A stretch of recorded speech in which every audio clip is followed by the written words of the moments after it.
형제들아, 내가 이것을 말하노니 혈과 육은 하나님 나라를 이어받을 수 없고 또한 썩는 것은 썩지 아니하는 것을 유업으로 받지 못하느니라. 보라, 내가 너희에게 비밀을 말하노니 우리가 다 잠잘 것이 아니요 마지막 나팔에 순식간에 호련히 다 변화되리니 나팔 소리가 나매 죽은 자들이 썩지 아니할 것으로 다시 살아나고 우리도 변화되리라. 이 썩을 것이 반드시 썩지 아니할 것을 입겠고 이 죽을 것이 죽지 아니함을 입으리로다. 이 썩을 것이 썩지 아니함을 입고 이 죽을 것이 죽지 아니함을 입을 때에는 사망을 삼키고 이기리라고 기록된 말씀이 이루어지리라. 사망아, 너희의 승리가 어디 있느냐? 사망아, 내가 쏘는 것이 어디 있느냐? 사망이 쏘는 것은 죄요, 죄의 권능은 율법이라. 우리 주 예수 그리스도로 말미암아 우리에게 승리를 주시는 하나님께 감사하노니, 그러므로 내 사랑하는 형제들아, 견실하며 흔들리지 말고 항상 주의 일에 더욱 힘쓰는 자들이 되라. 이는 너희 수고가 주 안에서 헛되지 않은 줄 알미라. 아멘.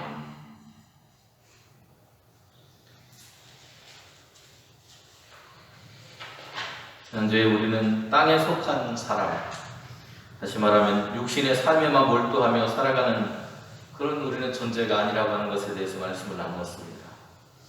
우리의 기원은 하늘, 곧 하나님께로부터 주어진 인생을 우리는 살아가고 있습니다. 부활의 첫 열매 되신 예수 그리스도께서 죽으셨다가 죽음의 권세를 이기신 것처럼 그리스도 예수를 믿음으로 부활의 생명이 오늘 우리의 삶에 깃드는 몸, 부활의 삶을 살아가고 있다는 것을 지난 시간에 우리가 함께 말씀을 나누었고요.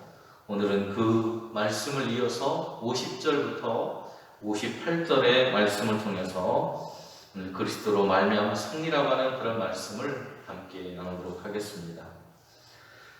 45절에서 바울은 아담의 후손은 아담의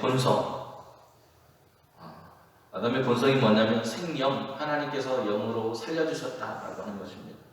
그 생명을 공유하지만 하늘에 속한 사람들은 그리스도의 본성인 살려주는 영, 바로 성령을 말합니다.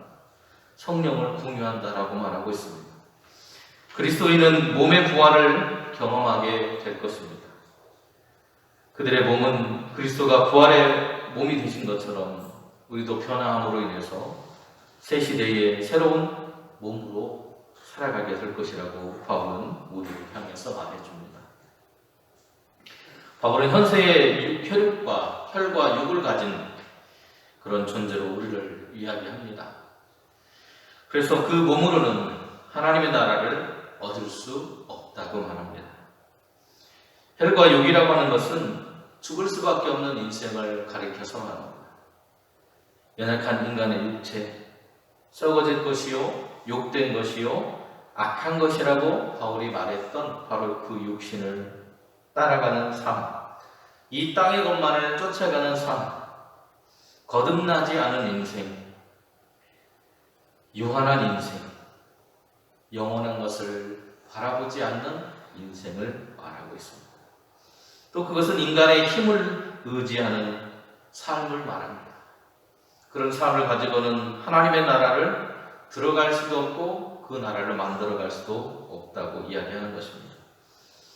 그러한 우리의 모습을 썩을 육신, 인간의 몸을 입고 있는 것, 그러기에 우리는 영원한 하나님의 나라를 차지할 수 없는 존재였다고 말하는 겁니다. 하나님의 나라를 얻으려면 그럼 어떻게 해야 되느냐? 우리의 삶이 변화되어야 된다는 거예요. 성도들은 생명의 부활의 몸이 될 때만 하나님의 나라에 들어갈 수 있는데, 혈과 육의 행위를 버리고 성화된 삶을 가리켜서 오늘 생명의 부활의 몸이라고 표현하고 있습니다. 그 생명의 부활의 몸을 입기 위해서는 우리가 그리스도를 믿는 길을 선택하는 것입니다. 종말의 때의 성도들은 그러기에 주님께서 첫 열매, 부활의 첫 열매가 되셔서 변화하신 것처럼 이 땅에 속한 그런 삶이 아니라 하나님의 나라를 그 삶 속에 담고 있는 생명의 몸으로 변화된다고 말하고 있습니다. 재림의 때에 나팔 소리가 나면 죽은 자들이 썩지 않을 몸으로 다시금 변화된다고 말합니다. 그것이 바로 부활의 몸입니다. 산자나 죽은 자 모두 영원히 죽지 않는 영원로운 몸으로 변화하여서 하나님의 나라에 참여하게 된다는 것입니다. 부활의 소망은 오늘 성도로서 우리가 인내와 승리에 하는 삶의 근거가 되는데, 그 부활의 소망이 우리의 삶 속에 찾아오고 있고 그 삶 전체를 소망으로 인도하여 보다 적극적이고 진취적인 삶으로 우리를 만들어 가는데, 그 부활의 소망은 어디로부터 오느냐? 오늘 바로 예수 그리스도로부터 온다라고 바울은 이야기하고 있는 것입니다. 우리는 부활의 주님이신 예수 그리스도와 완전한 연합을 이루어야 더 이상 죄와 사망의 지배를 받지 않습니다. 영원히 살게 되는 신령한 몸을 덧입게 되는 것입니다. 사망은 인류의 범죄 이후에 절대적인 폭군으로 지배자로 왕노릇하면서 우리를 끌고 왔습니다. 우리를 멸망의 길로 인도해 왔습니다. 그래서 성도에게 죽음은 이 땅에서의 모든 삶을 끊어내고 하늘의 형상을 입기 위한 과정이 되는 것입니다. 그리스도인의 몸은 놀라운 비밀을 지니고 있습니다. 오늘 52절 말씀 보면 예수님이 하나님의 나팔 소리와 함께 하늘로부터 강림하실 때 성도로서 우리는 순식간에 변화되는 모습을 경험하게 될 거라고 말합니다. 나팔 소리가 나매 죽은 자들이 썩지 않을 것으로 다시 살아나고 우리도 변화될 거예요. 그리고 데살로니가전서 4장 16절에서도 같은 말을 합니다. 주께서 호령과 천사장의 소리와 하나님의 나팔 소리를 치니 하늘로부터 강림하시리. 그리스도 안에서 죽은 자들이 먼저 일어날 것이다. 그리스도께서 다시금 오실 때 모든 인류가 부활함으로 인해서 우리가 가장 두려워하는 죽음이 더 이상 우리의 삶을 주장하지 못하게 됩니다. 그 죽음마저도 하나님의 심판을 받고 소멸하게 된다고 말합니다. 51절 말씀 보면 마지막 나팔에 순식간에 호련히 다 변화될 것이라고 이야기합니다. 이 말씀은 모든 것이 하나님의 주권 아래에서 결정적인 변화를 경험하게 될 것이라고 말하고 있는 겁니다.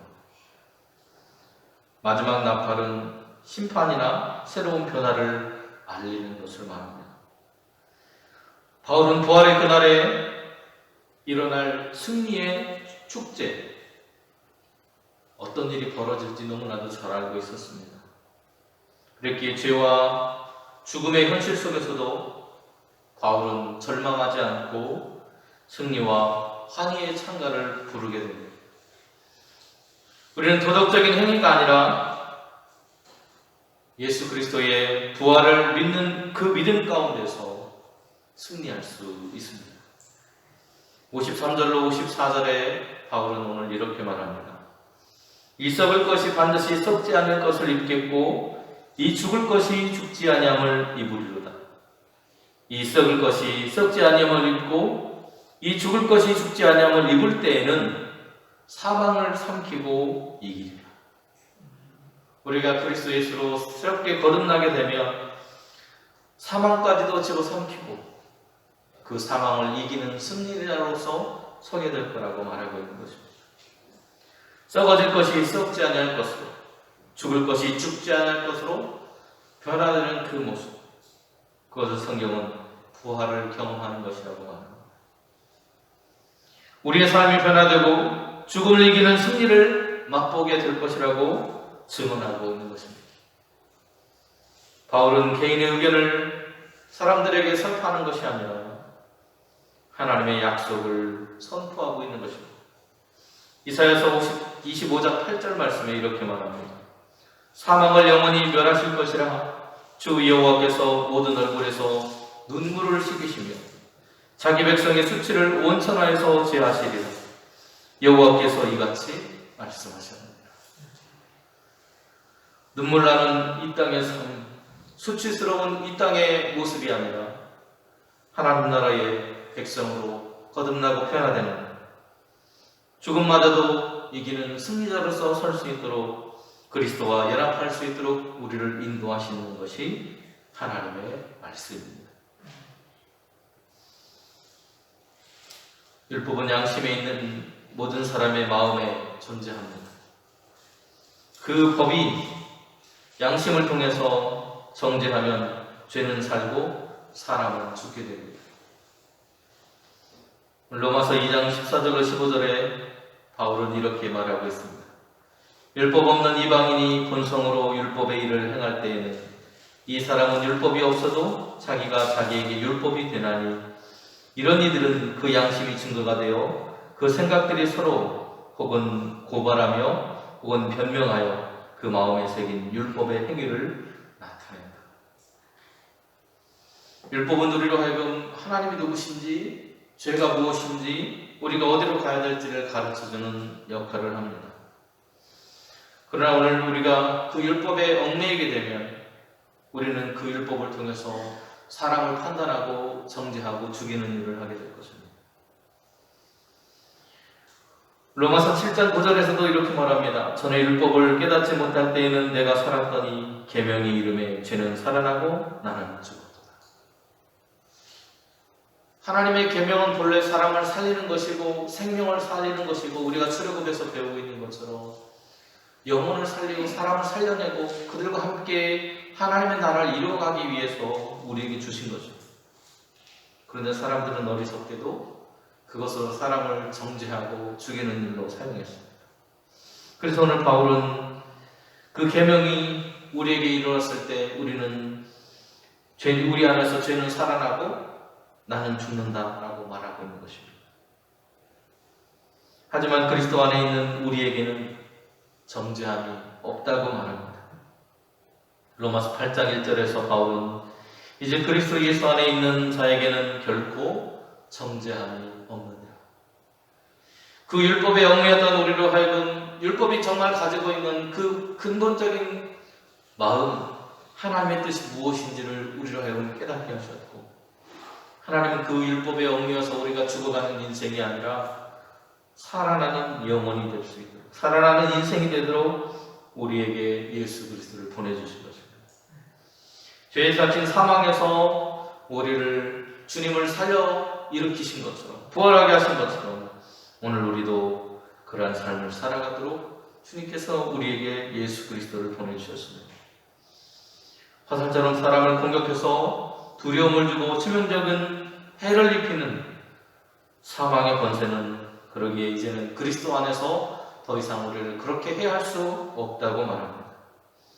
이제 죄와 사망의 법에서 해방되어서 우리는 이 땅에서 그 해방된 사람으로 해야 될 일이 있다고 바울은 말합니다. 우리가 해야 할 일은 우리에게 승리를 주시는 하나님께 감사하는 것입니다. 흔들림 없이 주님께서 우리에게 주신 일에, 복음을 증가하는 일에 헌신해야 합니다. 하나님 나라를 위해서 우리는 수고하고 무엇보다 그 일을 하나님은 값지게 여기신다고 말하고 있습니다. 부활의 영원한 승리에 대한 확신이 넘칠 때 하나님께서 감사하는 마음이 우리로 하여금 우러나오도록 하십니다. 그러기에 그리스도인은 신앙의 첫걸음을 뗄 때 감사로부터 시작해야 합니다. 부활의 진리는 성도의 신앙적인 삶에 있어서 영원한 승리의 기반이 되기 때문입니다. 부활의 진리를 깨달을 때 우리는 하나님 앞에 감사하게 됩니다.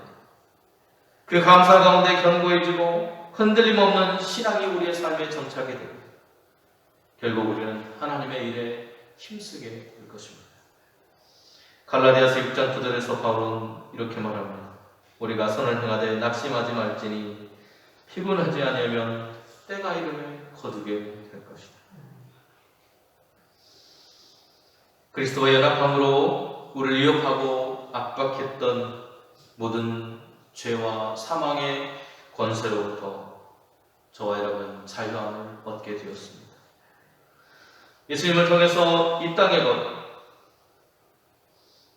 것, 육신의 것, 썩어질 것을 추구하며 살아왔던 우리의 삶으로부터 거듭나서 그리스도와 함께 하늘의 승리를 경험하게 될 것입니다. 58절에서 바울이 말하는 것처럼 감사는 죽음을 이기신 하나님의 승리를 향한 우리의 응답입니다. 바울은 이러한 부활의 소망을 가지고 살아가는 고린도의 성도들을 향해서 여러분의 수고가 헛되지 않을 것임을 나누는 오늘 힘겹고 어려운 시대를 살아가고 있는 여러분이지만 부활의 소망을 가지고 주님이 우리에게 주신 그 믿음의 길을 걸어갈 때 주님은 오늘도 우리에게 말씀하실 것입니다. 너희의 수고가 헛되지 않을 줄 아노라. 기도하시겠습니다. 우리의 수고를 아시는 주님, 오늘도 주님을 의지하며 흔들림 없는 신앙 속에서 헌신하며 살아가기를 소원합니다. 우리에게 주신 부활의 기쁨과 승리가 우리의 힘이 아니라 그리스도 예수를 통해서 우리에게 주어졌고, 이제는 사망의 권세 아래 머무는 우리의 모습이 아니라 사망 권세를 이기신 주님의 손을 붙들고 우리도 승리하는 인생을 살아갈 수 있음을 감사합니다. 매일의 우리의 인생의 삶이 감사가 넘치게 하시고 그 감사를 통해 하나님의 일에 힘쓰는 저희들이 되도록 인도하여 주옵소서. 예수님의 이름으로 기도드립니다. 아멘.